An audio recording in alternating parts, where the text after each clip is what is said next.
क्या आपने कभी उस खामोशी को महसूस किया है जो एक पूरे मुल्क की रूह को झकझोर कर रख देती है, जब एक सत्ताधारी शासक जिसने कभी लोकतंत्र के नाम पर अपनी जड़ें इतनी गहरी जमा ली थीं कि कोई हिलने की सोच भी नहीं सकता था, अचानक एक हेलीकॉप्टर में बैठकर अपनी सरजमी को अलविदा कहने पर मजबूर हो जाता है। यह वह दृश्य था जिसने पूरी दुनिया के रणनीतिकारों को सकते में डाल दिया और अब हर तरफ बस एक ही गूंज है कि आखिर वह पतन का कौन सा बिंदु था जिसने दशकों पुराने साम्राज्य को कुछ ही घंटों में ताश के पत्तों की तरह बिखेर दिया। और क्या यह अंत है या किसी बड़े बवंडर की महज एक शुरुआत? अगर आप देश के सच्चे नागरिक हैं और ऐसी जानकारीपूर्ण वीडियो देखना पसंद करते हैं तो अभी चैनल को सब्सक्राइब करें और अपनी मौजूदगी दर्ज कराने के लिए कमेंट बॉक्स में बेन जय हिंद अवश्य लिखें। आज के दौर में जब लोग केवल सतही मनोरंजन में उलझे हुए हैं, आप जैसे जागरूक दर्शक ही देश की दिशा और दशा को समझने की गंभीरता रखते हैं।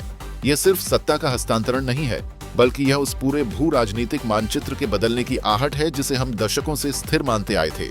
और अब भारत के लिए चिंता का विषय यह नहीं है कि कौन कुर्सी पर बैठा है, बल्कि यह है कि उस कुर्सी के खाली होने से जो वैचारिक शून्य पैदा हुआ है उसे कौन सी ताकतें भरने की कोशिश कर रही हैं। क्योंकि जब एक स्थिर पड़ोसी अस्थिरता की आग में जलता है तो उसकी लपटें सबसे पहले भारत के उन संवेदनशील क्षेत्रों को छूती हैं जहां सुरक्षा का एक छोटा सा छेद भी बड़ी आपदा ला सकता है।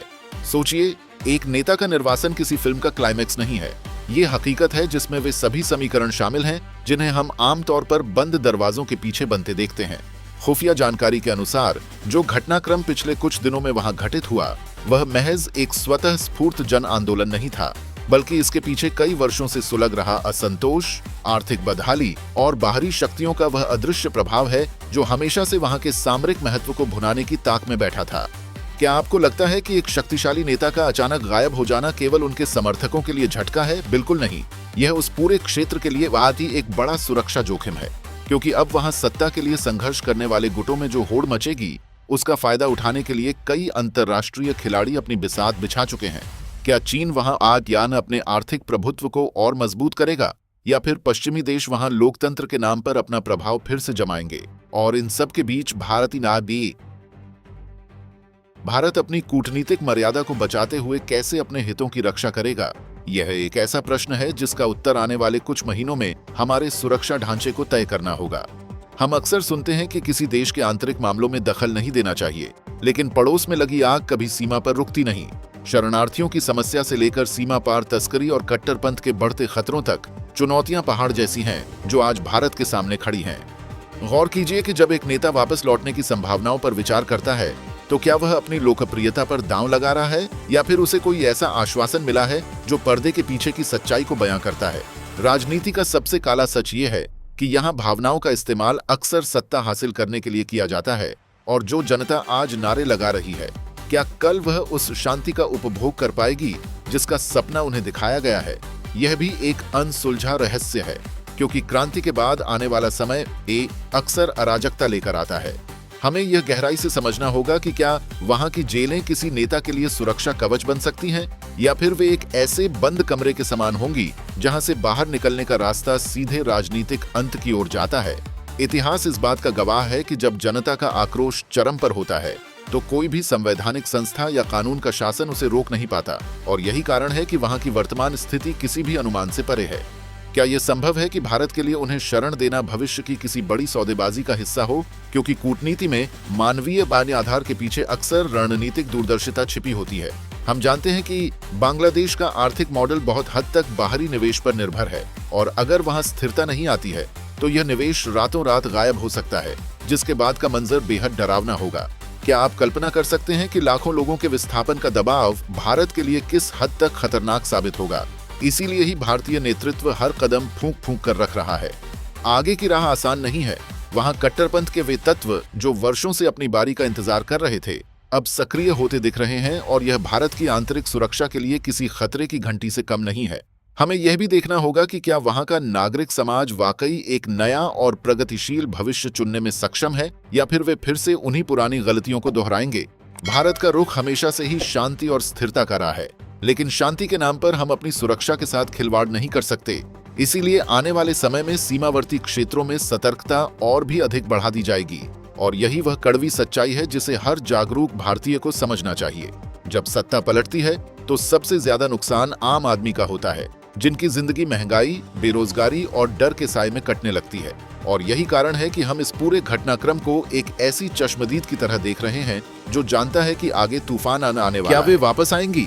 यह सवाल उतना मायने नहीं रखता जितना यह कि जो व्यवस्था बनेगी वह भारत के साथ कैसी होगी, क्योंकि अगर पड़ोसी दोस्त न हो तो सुरक्षा का खर्च कई गुना बढ़ जाता है और यह खर्च हमारे देश की शिक्षा और स्वास्थ्य सेवाओं से कटकर रक्षा बजट में जाता है। अंत में ये कहानी हमें बताती है कि सत्ता का अहंकार कितना भी बड़ा क्यों न हो, जनता के सामूहिक संकल्प से बड़ी कोई शक्ति इस धरती पर नहीं है। जो आज हो रहा है वह आने वाली सदियों के लिए एक सबक है और हम इस बदलाव के उस मोड़ पर खड़े हैं जहां से इतिहास का पहिया या तो आगे बढ़ेगा या फिर बहुत पीछे की ओर चला जाएगा। हमें सजग रहना होगा, अपनी नजरें बनाए रखनी होंगी, क्योंकि इस भू राजनीतिक खेल में जो भी हो रहा है वह सीधा हमारे भविष्य को प्रभावित कर रहा है और हम इसे नजरअंदाज करने का जोखिम नहीं उठा सकते। यह एक सतत प्रक्रिया है, एक ऐसा अध्याय जो अभी लिखा जाना बाकी है और हम सब इस बदलते हुए दौर के मूक गवाह बने हुए हैं। देखते रहिए कि आगे क्या होता है, क्योंकि राजनीति के इस शतरंज में कब कौन सा प्यादा वजीर बन जाए यह कहना नामुमकिन है। ये सब कुछ इतना अनिश्चित है कि आज कलकत्ता से लेकर दिल्ली तक के गलियारों में जो चर्चाएं चल रही हैं वे किसी भी कूटनीतिक समझौते से कहीं अधिक गहरी और पेचीदा हैं, क्योंकि अब सवाल केवल यह नहीं है कि कौन कहां सुरक्षित है, बल्कि यह है कि उस सुरक्षा की कीमत क्या है और क्या वह कीमत चुकाने के लिए कोई भी पक्ष तैयार है। कल्पना कीजिए उस पलों की जब बंद कमरों में दुनिया के सबसे बड़े खुफिया अधिकारी और राजनेता इस बात पर माथापच्ची कर रहे हैं कि आखिर इस पूरे CNT पावर वैक्यूम को कैसे भरा जाए, क्योंकि सत्ता का यह खालीपन किसी भी मुल्क के लिए एक खुला निमंत्रण है उन ताकतों के लिए जो पड़ोसी की कमजोरी में अपना अवसर ढूंढती हैं। क्या आप कभी इस बात पर गौर कर पाए हैं कि क्यों कुछ देशों में तख्ता पलट के बाद रातों रात इंटरनेट बंद कर दिया जाता है, सड़कें वीरान हो जाती हैं और सिर्फ फौजी बूटों की आवाजें सुनाई देती हैं? यह कोई संयोग नहीं बल्कि एक सोची समझी रणनीति है ताकि जनता की आवाज को बाहर जाने से रोका जा सके और अंदर की सच्चाई को एक व्यवस्थित झूठ में बदला जा सके।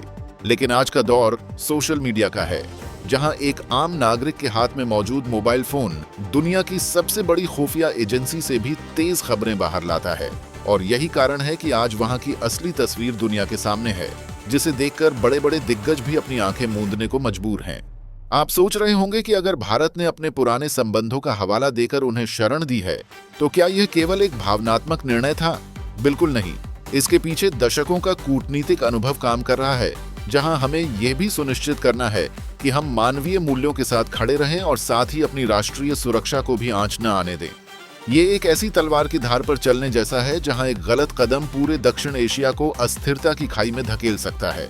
क्या यह संभव है कि जो आंदोलन आज सड़कों पर शांतिपूर्ण दिखाई दे रहा है वह कल को किसी और विचारधारा के हाथों का खिलौना बन जाए?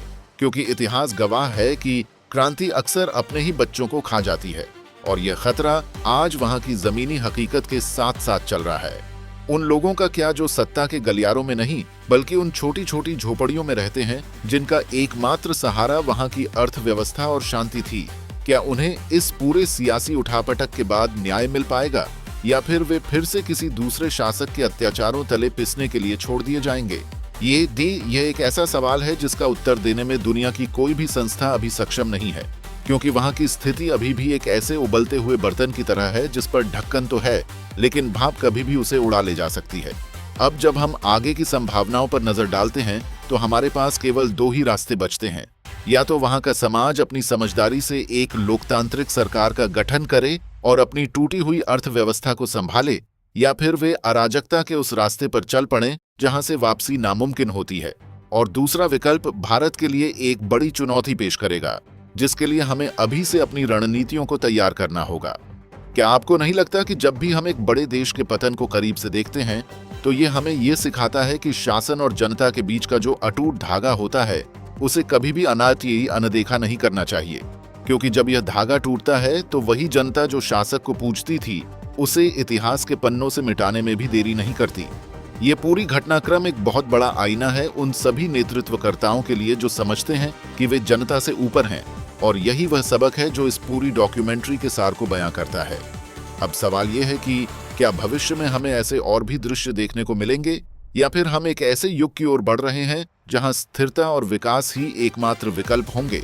ये सब कुछ इस बात पर निर्भर करता है कि वहां के नागरिक किस हद तक जागरूक रहते हैं और अपने भविष्य के लिए कितने सतर्क हैं, क्योंकि अंत में सत्ता का स्वामी वही होता है जिसके पास जनता का समर्थन होता है और बिना समर्थन के कोई भी कुर्सी बहुत दिनों तक